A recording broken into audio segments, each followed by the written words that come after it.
They don't warn you about this part. Not in books, not in school, not even in those late-night conversations with your closest friends. No one prepares you for the hollow silence that follows when you've given your best effort, and she still looks at you like a stranger. You were attentive. You were kind. You answered fast, showed up when needed, played every card right. And yet it wasn't enough. Not only did she not choose you, she didn't even notice you. And in that moment, something inside you shatters. But worse than the pain is the instinct that follows. Maybe if I try harder, she'll finally see me. It's a lie millions of men fall for every day. A lie sold to you by movies, culture, and your own ego. But here's the paradox that guts you from the inside out. The more you try to make her think about you, the more invisible you become. Like a flame suffocated by too much oxygen, your presence chokes the attraction before it ever has a chance to ignite. Because what she remembers, what she obsesses over, is never what's always available. It's what disappears too soon. It's what leaves a gap. Now ask yourself, why does she think more about the man who barely tried than the one who bent over backwards for her? The answer doesn't live in strategy or manipulation. It lives in philosophy. Specifically, the ancient art of Stoicism, not the meme version, not the emotionless robot in a hoodie, but the real Stoic, the man who doesn't react to rejection like a wounded boy, but responds to it like a king who's never lost his crown, the one who never begs to be chosen, because he already chose himself. You see, most men try to win a woman's attention by giving more time, more praise, more presence. But in her world, what is too abundant loses value. Every emoji, every good morning text, "Ever you okay?" becomes background noise. So how do you break through the noise? You become the one thing she can't decode, the one who doesn't chase, the one who, instead of fighting to be seen, simply withdraws, calmly, quietly, with a presence so rooted, so composed, that his silence leaves a louder echo than anyone else's shouting. Ask yourself this. What if your absence created more weight than your presence ever did? What if she started thinking about you not because you insisted, but because you disappeared before she could ever fully figure you out? What if your greatest weapon was restraint? This is the beginning of something different, something ancient, a new path, not a seduction, but a distinction, not of pleasing her, but of reclaiming you. Because when you stop asking, "How do I get her to think about me?" and start asking, "Who am I when she doesn't?" you step into a mindset that shifts everything. This is not about getting her back. It's not even about her. It's about becoming the kind of man whose energy lingers in the room after he's left it. The kind of man who speaks without speaking, whose silence pulls harder than another man's song. And here's the final paradox that Stoicism reveals. The man she thinks about the most is the one who never tried to make her think about him at all. So now the question becomes, how do you become unforgettable without ever asking to be remembered? We begin there. We go beneath the surface. We trace the roots of your need to be seen, to be validated, to be accepted. Because before you can learn the art of presence, you must master the power of absence. Let's go deeper. Let's unearth the hidden forces that push you to chase what was never yours to control. You weren't born needing her attention. You weren't born believing that your value depended on her response. That idea was installed, quietly, slowly, invisibly, until it felt like truth. Look closer. From the moment you were a boy, the world whispered a lie into your developing mind. If you're good enough, they'll love you. If you're impressive enough, they'll choose you. And so you learn to perform, to accommodate, to chase. You absorb the belief that attention equals worth, and that the absence of attention must mean you're not enough.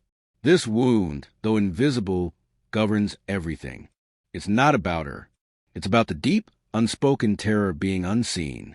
Because when you're not seen, you're not real. But the Stoics had a word for this trap: externals.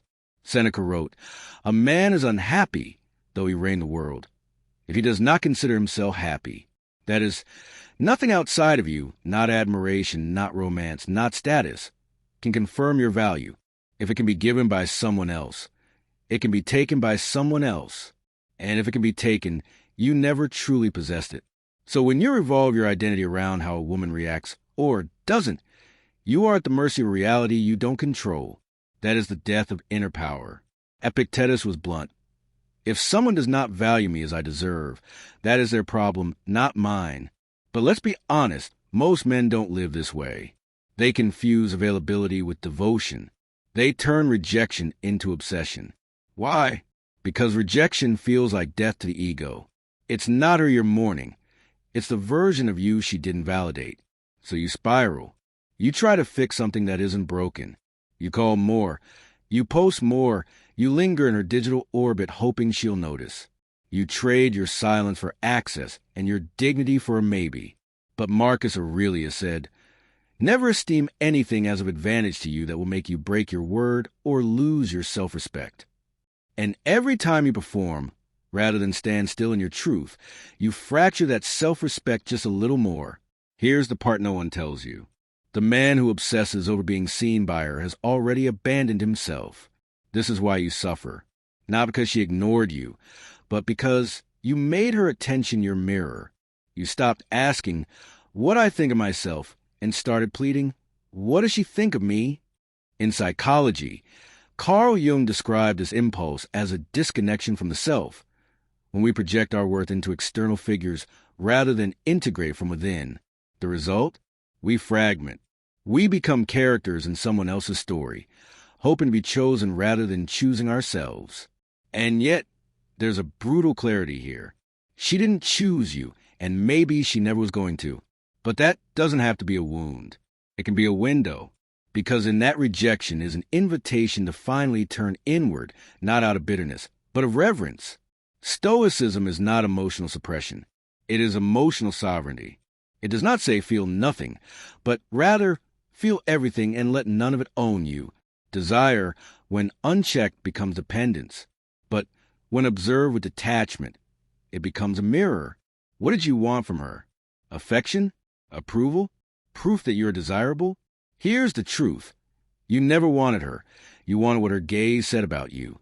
And if that's the case, then she's just a symbol, a screen onto which you projected the parts of yourself you've yet to fully claim. And symbols cannot love you back.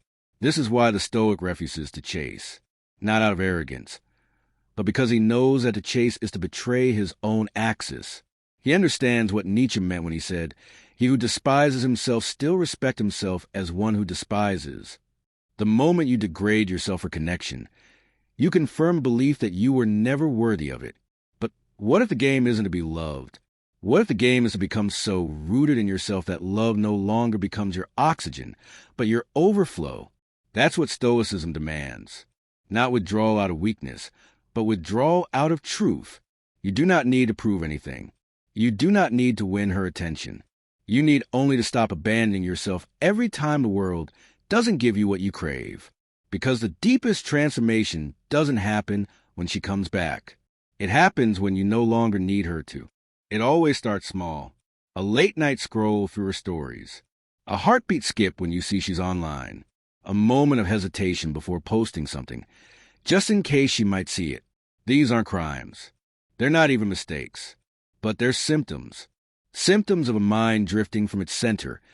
Symptoms of a man who's trading his sovereignty for speculation. You tell yourself it's harmless, just curiosity. But something deeper is at play. Something corrosive. Each time you adjust yourself to be perceived a certain way. Each time you wait longer for her reply than for your own sense of self. Each time you check her profile more than you check in with your own values. You are reinforcing a dangerous identity, that your worth is contingent upon her attention. And that lie doesn't just affect how you move with her. It starts to infect every dimension of who you are. Your focus diminishes. Your discipline weakens. Your spirit becomes scattered. It's not just emotional. It's neurological. The dopamine system, the mechanism of desire, doesn't distinguish between romantic hope and gambling. You're literally conditioning your brain to seek intermittent rewards. One message, one like, one glimpse of a green dot. And when the reward comes randomly, your brain lights up like a slot machine hit. So you chase, not because you're weak, but because your mind is being hijacked by a feedback loop that tells you, keep playing, The next one might be the win, but it never is. And worse, every loss chips away at your dignity. Now bring Stoicism into this. Marcus Aurelius wrote, "The things you think about determine the quality of your mind. Your soul takes on the color of your thoughts. If your thoughts are dominated by the need to be seen, then you are painting your inner life with longing, with lack, with fear. And this becomes your energetic signature, not just with her, with life itself. Here's a quiet tragedy. The more you chase her, the more she feels free. The more you orbit her world, the less gravity you carry. You become predictable, reactive, exposed. And the predictable cannot seduce. The reactive cannot lead. The exposed cannot attract. Why? Because what's always available becomes invisible. Stoicism calls this indifference. The things that seem to matter deeply, but in truth are outside your control, and thus must be treated with philosophical detachment. What she thinks of you. Indifferent, whether she responds. Indifferent, whether she ever gets it. Also indifferent. Your power lies not in outcomes. It lies in orientation, the way you return again and again to the unshakable core of yourself. Seneca said, "A man who suffers before it is necessary suffers more than is necessary." And yet, how often do you suffer imagined slights? A delayed reply, a seen but unanswered message, a smile meant for someone else. You interpret them as personal betrayals, when they are merely weather, noise, data points on a screen that have nothing to do with the truth of who you are. The consequence? You shrink. You become smaller than your potential. You begin avoiding discomfort, pulling back from goals, doubting your fire. You start wondering if being low-key would make her miss you, yet the very idea of modifying yourself for her gaze is a betrayal of the Stoic path, because the Stoic does not perform. He exists, and this is what changes everything. Let's flip the question. What happens in her mind when you stop being reactive? When your energy no longer confirms her superiority in your psyche? When she feels the echo of your silence, not as a tactic, but as a truth? She starts to notice the shift. She feels the loss of your attention, like a room that suddenly lacks warmth. She doesn't admit it, but her mind begins to fill in the blanks. Why did he stop trying? Did I lose him? Is he with someone else? That confusion, that curiosity, it's the emotional oxygen that desire feeds on. Because desire doesn't grow in the known. It grows in the gray area, in uncertainty, in questions that don't resolve. And here lies one of the most misunderstood truths. She doesn't think about you nonstop because you overwhelmed her with words. She thinks about you because something in your presence never fully resolved. This is the energy of the Stoic man. He doesn't seek to be unforgettable.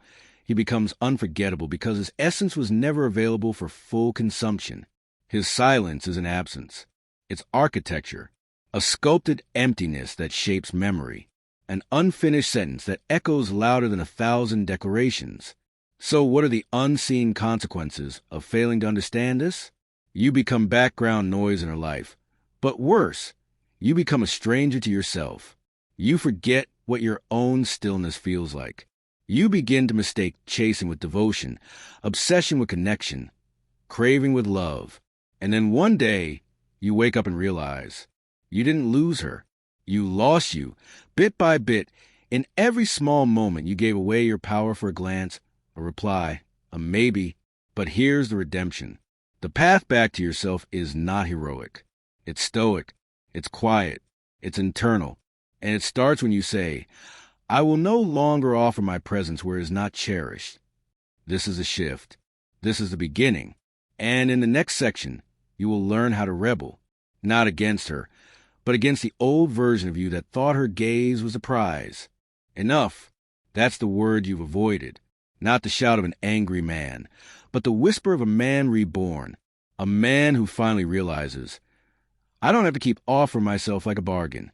There's a moment in every man's life where he stops chasing and starts returning, not to her, not to an idealized version of the past, but to himself.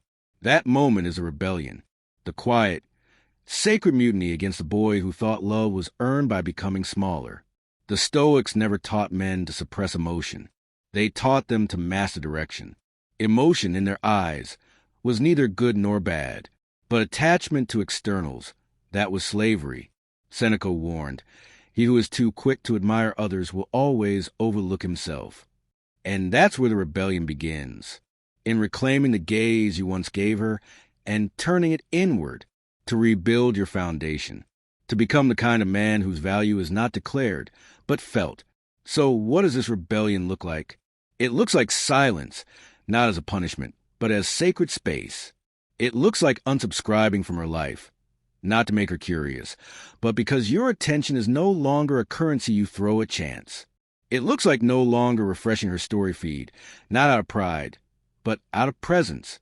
Your life is no longer paused in her waiting room, your return home. But rebellion is not just about detachment. It's about reconstruction. You must replace the addiction to attention with a devotion to direction. Start with your body. There is no faster way to restore dignity than through physical presence. Discipline is Stoic. Sweat is Stoic. Refining yourself in silence while the world forgets you?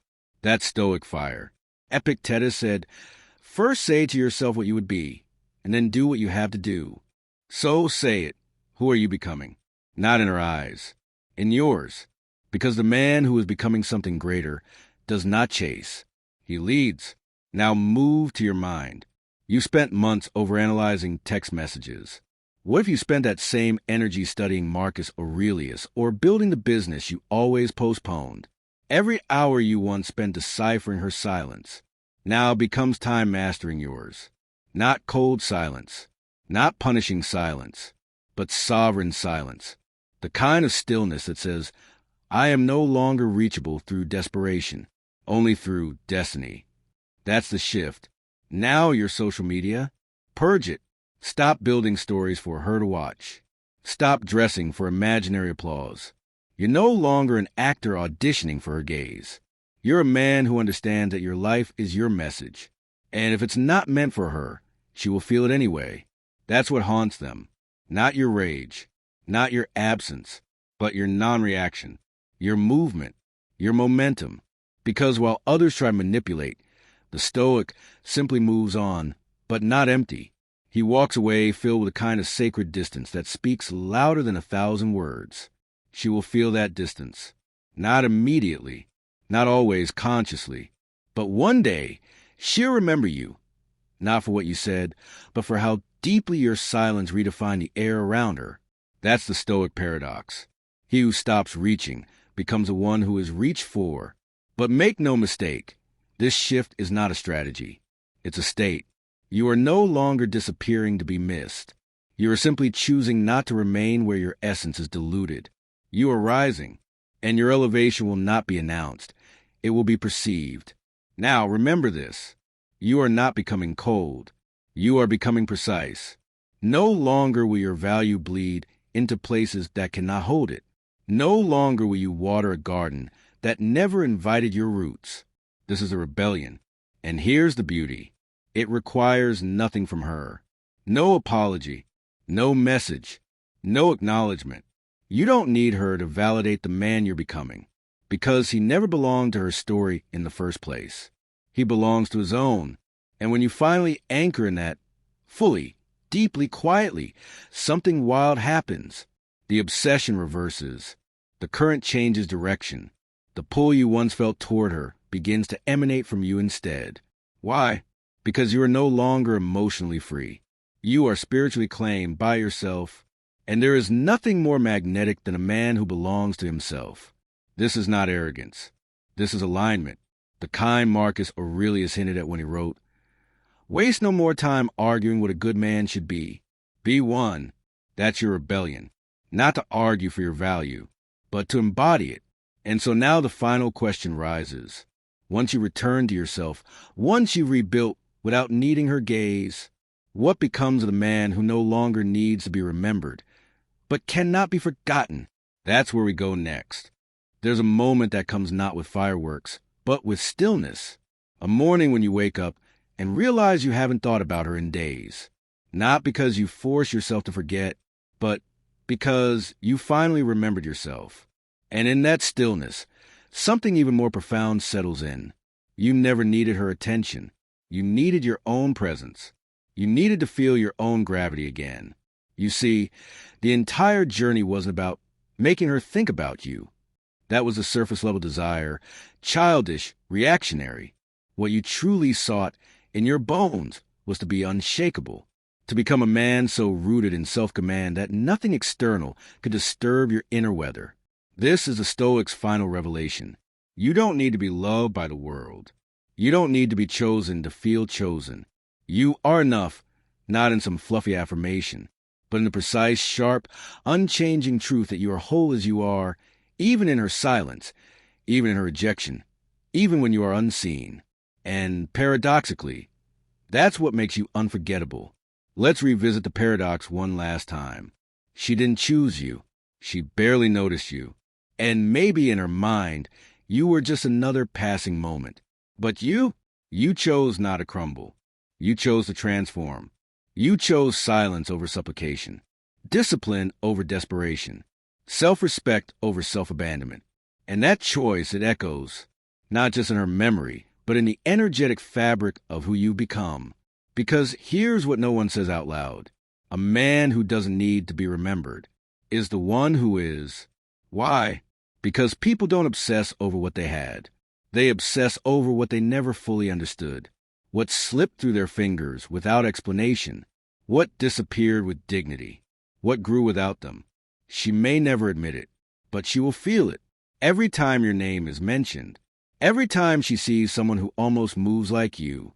Every time she's alone with a version of herself that didn't see your worth and wonders if she made a mistake too late to undo.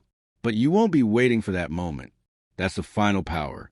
By the time she realizes, you've already stepped beyond the emotional plane where her opinion had meaning. You've transcended the game. Because the real win is not getting her back. It's getting yourself back and never leaving again. That is the Stoic crown. A sovereignty no rejection can topple. A fire no silence can extinguish. Now you live differently. You speak less, but when you do, it lands. You give less, but what you give is sacred. You appear less, but your absence feels louder than other men's noise. You have become the paradox. You are both near and unreachable, warm but untouchable, open but never available. And that's what draws her in, not because you orchestrated it, but because truth has its own gravity. You are no longer a man trying to be desired. You are a man in direction. You're moving, creating, becoming. Your body is stronger. Your mind is clearer. Your presence denser. And when a woman meets that presence, not the ghost who once chased her, but the man who outgrew the need to chase, she doesn't know what to do with it.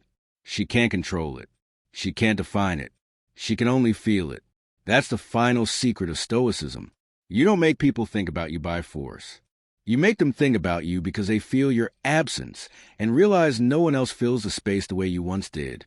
And if they never do, you've still won. Because this wasn't about her. It never was. It was about becoming the kind of man you were always meant to be. One who needs no external validation to feel complete. One whose purpose is not approval, but alignment. One who in silence, in strength, in solitude became legend. So when the day comes, whether it's months or years from now, when she pauses mid-scroll, hears your name, or dreams about you without warning, she won't remember what you said. She won't remember what you did. She'll remember what you made her feel. That subtle ache, that sharp regret, that magnetic tension that never had a resolution. Because you weren't just another guy. You were the test. The one she didn't recognize until it was far too late. And you'll just smile, not out of ego, but because you finally know the truth. You didn't need her to think about you. You just needed to become a man she couldn't forget, even if she tried. And now you are.